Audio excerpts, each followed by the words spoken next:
Welcome to GrassRoot, Ohio, conversations with everyday people working on important issues here in Columbus and all around Ohio.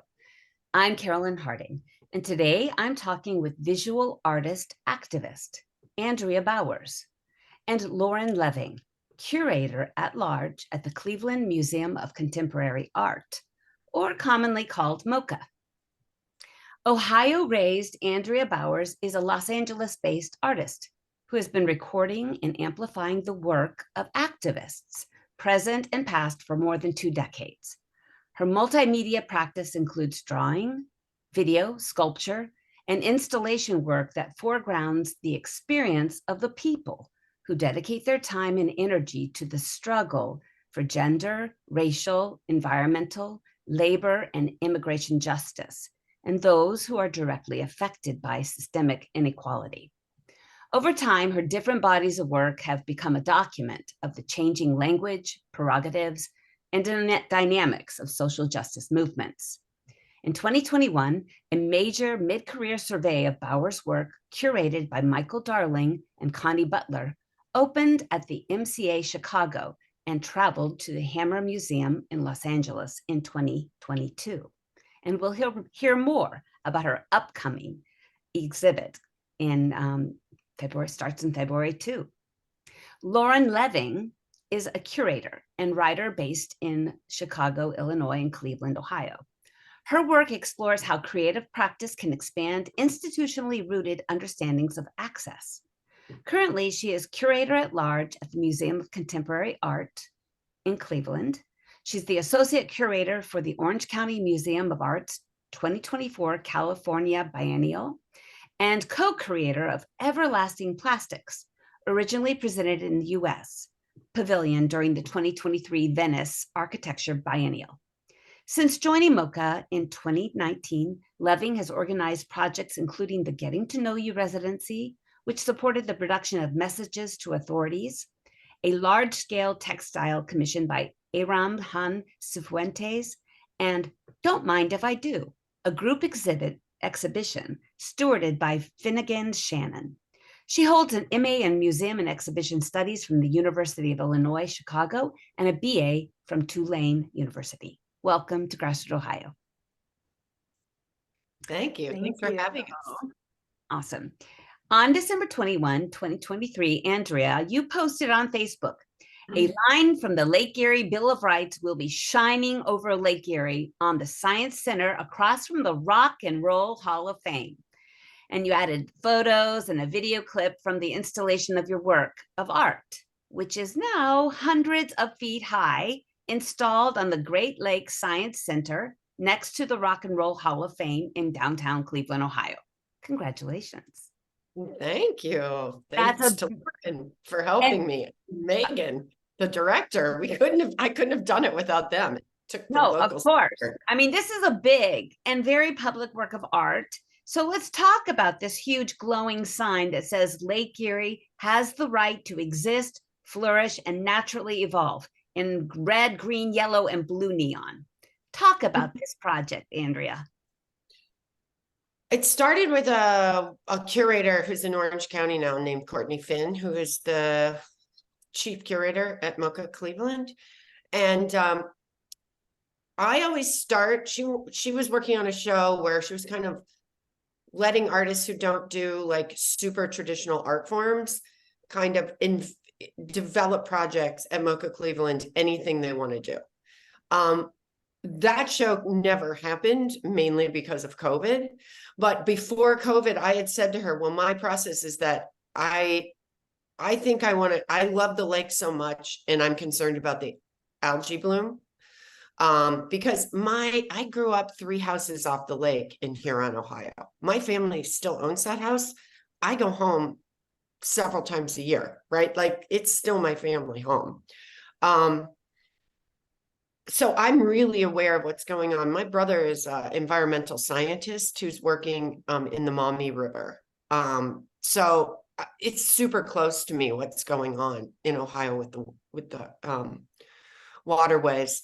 So we just reached out to a bunch of activists. This is what I always do. Have the institution research local activists working on these issues. And then I flew to Cleveland and we met and interviewed and visited tons of folks all over. We went out to the islands. It was amazing. But when I met Tish, I was just like, that's it, like rights of nature. Like, and I was also looking at, I've been doing a lot of law as activism. I just worked with Chase Strangio, who was Chelsea Manning's lawyer and is a lawyer for the ACLU fighting all the trans hate bills across America. So I'm really looking at the legal system right now as a site of making change. And rights of nature just seemed so perfect to me. Like, of course, nature is alive and has rights, right? Like nature has the right to exist, flourish, and naturally evolve. So I just started digging through the language and trying to find a powerful, I don't know, the linguistics of something that would be powerful, but at the same time positive. And I don't know, we had written, I do public neons. I make a lot of neons. I see my role as an artist is like being part of the art committee of an action and just visualizing the slogans and the main ideas of a activist campaign. So I just started collaborating with Tish and thinking about ways. And so I just wanted to do a public sign on Lake Erie, you know, and it took years to get a spot and, you know, and we got amazing funding. Lauren, who are the funders for that? It's a group of via Art Fund, yeah. Specifically funded the neon. And then, you know, it happened in support with CELDEF, where Tish works, Community Environmental Legal Defense Fund, and the Great Lakes Science Center, but private donors as well and community partners that we're really, really very grateful for to have this incredible neon on our waterfront. Okay, all right. So, yeah, so I mean, it just, and then I wanted to have Tish do community outreach and, you know, events around it, like public programming, but have it run by the activists. And then, you know, a film about that really deeply investigates the issues and makes it clear for folks. And then it developed into, and they asked, you know, MoCA Cleveland over the years said, let's do a show too while we're at it. So I think the pause from COVID ended up working out really well because this has just evolved and evolved and evolved. And I consider it like my unicorn project. You know, I don't think any other giant institution would take this on. And I think it's way too much for an institution like MoCA Cleveland to handle. And so you know, I never thought something like this project could exist. And I can't believe we're making it happen. Like, it's so exciting. So, you know, you know, being from Ohio, I didn't want a really angry slogan. I think that was the key, you know, and yeah, I just wanted something that everyone could kind of agree with, right? You can't argue with that slogan.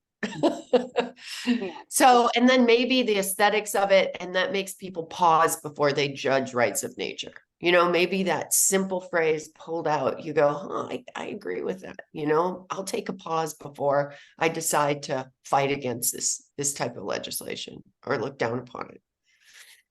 Lauren, how did you become part of this project, of this huge neon sign and then eventually the exhibit?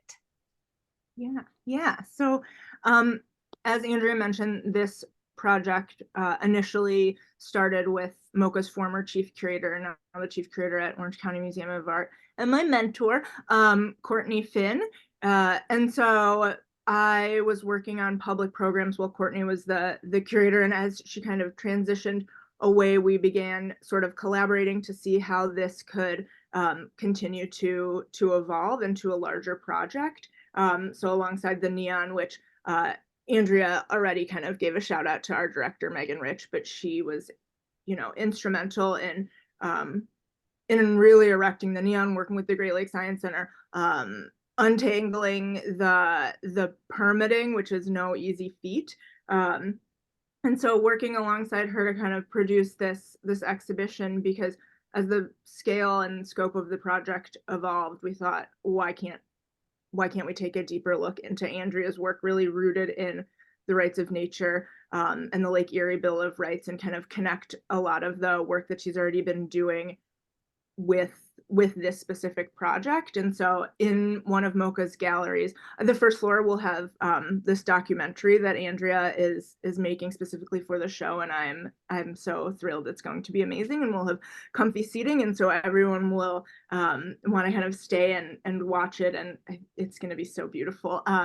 And then in our upstairs second floor gallery, we'll have a presentation of work that is kind of connected through a timeline. And so Andrea wrote this really wonderful piece stating that, like, her life is sort of bookended between the 1969 fire on the Cuyahoga River and then the 2014 issue where Toledo's drinking water was infested with algae blooms and people couldn't drink their water for 3 days. And so using these as kind of poles to expand this timeline, which is really a history or a portrait of Lake Erie and the waters flowing into it. And so thinking about how her work all kind of lends itself to this, right? All kind of lends itself to the ways in which nature can and should be allowed to flourish. I say allowed because humans put restrictions on that, which is horrible.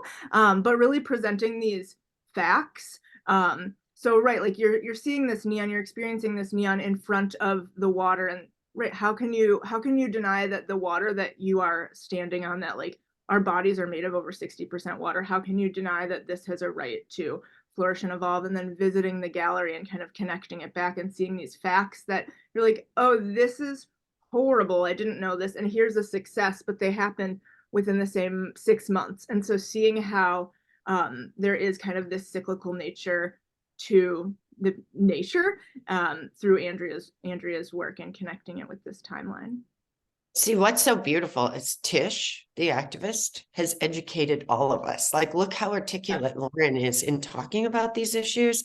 And that's really like the goal of the show, just bringing people's awareness to what's going on in the Ohio ecosystem. Yeah. All over the Ohio, I mean, I will Ohio say River, that the Ohio Great Lakes, inside and outside. It's the mindset in Ohio politics has been, let's use our state rather than let's work with and protect. Andrea, you're from Huron, which is just east of Sandusky and near Cedar Point, and not far from Cleveland. I went to Bowling Green State University. I know you're an Ohio girl, all right? So did you? Grandfather was. Were you there too, Lauren? Oh, wait, sorry. No. I went to school elsewhere, but no. That's right. Well, Bowling Green. My grandfather was a farmer in southern central Ohio. Okay. My mother was raised on a farm, and I spent a lot of my childhood on a farm. So, the phosphorus issue in the lake is near and dear to me. Because my grandfather was like trying to rotate crops when I was a kid to do things more sustainably, and he was a really small farmer. And so I have sympathy for the farmers as well as, the lake and what's being done to the lake and how it affects the people who live on or near it. I think that for me, it's really the problem is the state's inability to manage corporate farming. It's really and it's the animal abuse as well, right? It's not just manure, tons of manure, literally giant, what look like massive, they're bigger than swimming pools, giant vats of liquid manure that then get trucked out to the fields. There's 2 miles. They have 12-inch pipes that are 2 miles long that attach to what look like giant rototillers, like giant. And they spray manure, and they spray it so much that it drips into the creeks. I have footage of all of this, and it's shocking. And it's not being, it's not being controlled.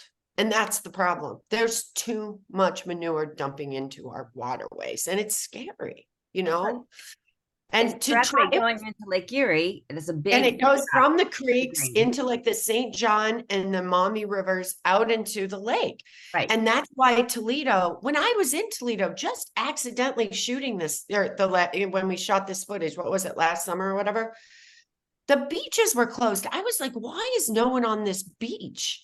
And then I looked, and I'm like, the sign said, do not swim, poisonous algae bloom. Like, shocking. The one day I'm on this beach in Toledo, it's of course shut down in the summer. And I think I didn't get it. It's like such a complicated issue. It was a local veteran who I happened to see. I was introduced to some of his footage online, handheld, not an expensive camera. He's the reason I can tell this story, because he would go day after day, week after week, month after month, and shoot all these farms. And he visualized everything on film so I could understand how it works. Because to tell me this, I don't quite get it, but to see it, it's amazing. So I think if anything else, it might be hard for people to see this, but I think there's a reality of what's happening. And I'm really glad I caught it on film. I think it's hard to see. That's going to be your film at the exhibit. And it's basically about factory farming and its impact on Lake Erie. Yeah. So, I'm trying to have all of my films interview. I'm almost always make a video for a show. That's how I start. I interview the activists, and they teach me, right? They teach me. And also, activists don't always have the time to record themselves. They're so darn busy. So I like to record them, because I think that's where I find hope, with all this climate crisis we're in, the climate grief for me is really intense, and I find that I can feel this intense grief when I hear of an extinction, or I hear about the fires, and then I can put it out of my head not to feel. So I'm trying to really pay attention to that grief, and I'm looking for hope in my artwork. I'm trying to find the hope, the hope for change, the hope of the work the activists are doing, and in this case, the hope of rights of nature legislation, right? And the hope in that a museum would take this on and do it with me. It's super exciting. As an activist, that's huge to see a big institution that's funded by a lot of very moderate folks, not necessarily folks that are very environmentally aware or even progressive. So it's really big. Yeah. To see that collaboration, but also it shows that, Andrea, your art speaks for itself, and your body of work is so what's the word, affirmed by the art world, that and that's how we made that connection. There are, goodness knows it's a compromise for me, because art is one of the top luxuries in the world, right? So that's a battle I'm having all the time. So, but when I was a young artist, it's my biggest struggle, the kind of ethics of being part of, a luxury commodity, right? Like, the capitalism part of it is hard, but early on, I thought a lot about it. Like, do I try to make work outside the institution? But ultimately, my job is to bring voice to these issues. And I had to work really hard on my career to get media attention for these issues, right? That becomes part of my job. What we're doing right here is talking about the issues and trying to have some of the work be as beautiful as possible, right? And to get it in museums. When I started, I never thought I'd be in a museum, right? And especially coming from Ohio, there was a thing where I thought, well, I can't do that in a big city. I'm an Ohio girl. How am I ever going to do this? And, luck and hard work, but focusing on, I need to work on a career where I have the power to put these things in major institutions so they get attention. Like, this was a strategy when I was young, which I don't know how I thought of it, but, yeah. Good So one. this is Carolyn Harding with GrassRoot, Ohio. And today I'm talking with Andrea Bowers, artist activist, and Lauren Leving. She's a curator at MCA, which is in Cleveland, the Modern Art Museum. I'm sorry, Lauren, what were you saying? Oh, I was just going to say, I mean, it's an incredible strategy of working in the arts, and I feel like kinship of the way that like using the privilege of being here, of working in this in the arts to kind of like educate people for these really important causes. Art is the way that I kind of understand and navigate the world, and so institutional critique and working with activist causes is really important. And I think that being able to, we see museums as, in theory, like a public hub of culture where humans gather. And so how are we bringing them in, and how are we inciting this really exciting conversation, but also seeing we can't do it like as institutions, regardless of if it is a museum or whatever institutional structure. Like we can't do this on our own, and working with brilliant artists. I recently wrote that like when you work with an artist for institutional change, it is a loophole where kind of like the pace of possibility quickens. And so you're able to do things in an institution when you work with a brilliant person like Andrea, who is uplifting these activists and encouraging and pushing for change. And being able to have a platform like MCA is really exciting, where MCA is excited to work with Andrea, and then we're able to get like our message across and see how, so other people can learn, right? Because I learned so much during this process, and it's so important to continue to share this knowledge and make it extend outwards to our audiences. I think,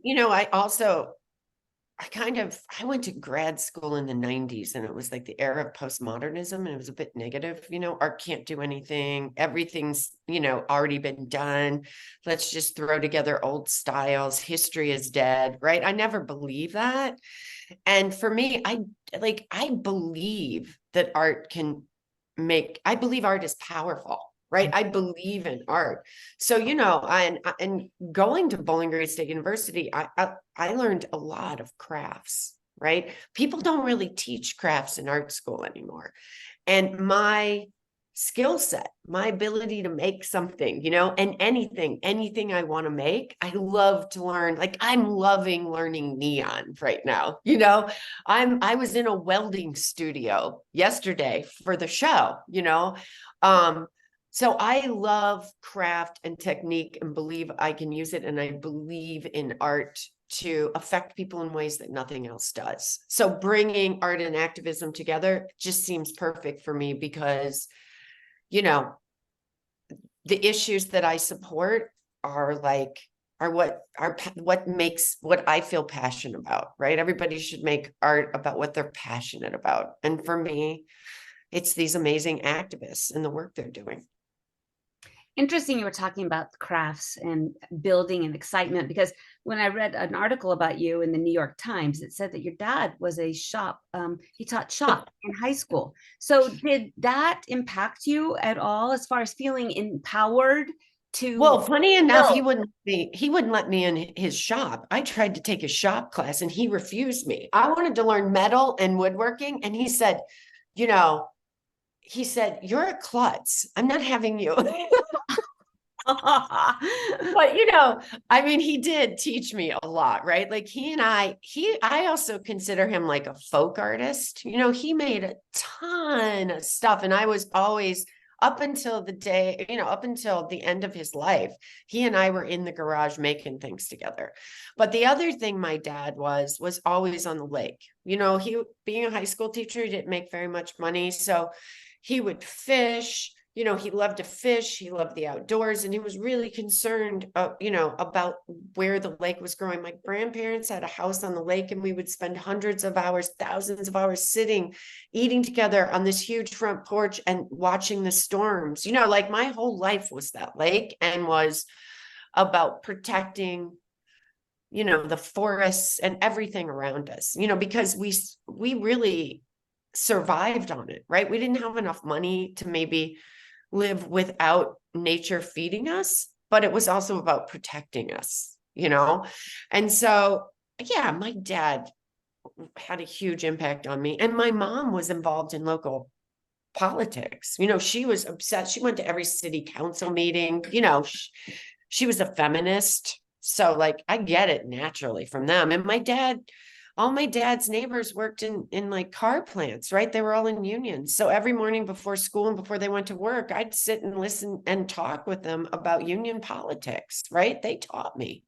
So, you know, yeah, I get it all naturally. I remember being like 7 years old, arguing with them about women's rights and, you know, within the union. I love it. 7 It's years just in old. my nature, you know, but it was all those like working class folks working hard in those car plants who really taught me about unionizing.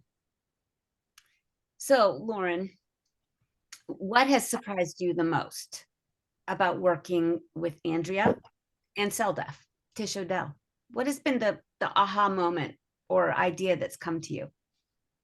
I mean, it's a few things. I think just like working with Andrea and Tish and the kind of like possibilities of brainstorming and like having all of these ideas, and they're both really excited to kind of share and all think alongside, like we can think alongside each other, and I mean, it's just been a really wonderful process that every day I want to push myself further of like, how can we strengthen like this presentation? How are we making these connections? How are we going to share this information with all of the humans that enter the museum, and just kind of having the freedom to think, I don't want to say outside the box, I don't like that phrase, but like think differently, think more expansively about what an exhibition or a presentation of artwork can look like within a white walled gallery. And so that has been really a great experience in terms of like creating an exhibition with Andrea and Tish. And it's just like a privilege to be able to work with them.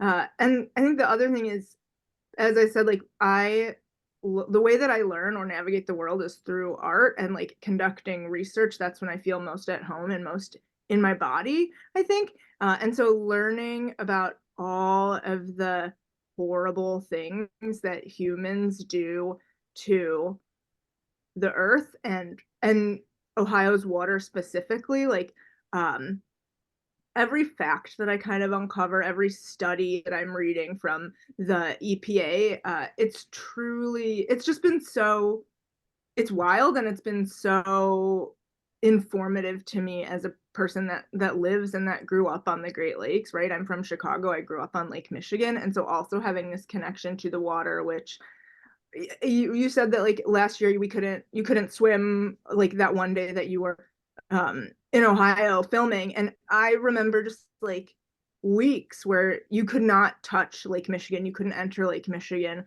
The water was too dangerous, polluted, poisoned. We're running out of time. Oh. Andrea, I want to ask you, what do you want to leave with our listeners today? I want to let everybody know that the opening is February 2 in Cleveland. It's the Cleveland Museum of Contemporary Art on the 2nd of February. But Andrea, please have the last word. I think that farmers, activists, people who live in the city, I think there's a way for us. I think there's a way for all of us to come together and solve these problems. These problems are solvable. And I think it's just facing it and not looking away and ignoring it. And the Great Lakes are our most valuable gift. Water is the most important thing we have in the world. And let's protect it. This is not meant to be mean-spirited. This is meant to be done with love and making the world a better place. I'm a utopian. We can fix these things. Thanks so much, both of you. You've been listening to GrassRoot Ohio with artist activist Andrea Bowers and Lauren Leving, curator at Cleveland Museum of Contemporary Art. In addition to our Friday 5 p.m. broadcast on WGRN-LP, GrassRoot Ohio now airs at 2 p.m. on Sundays at WCRS-FM Columbus. You can also find us on SoundCloud, Apple Podcast, Spotify, YouTube, Facebook, and Instagram. Thanks for joining us.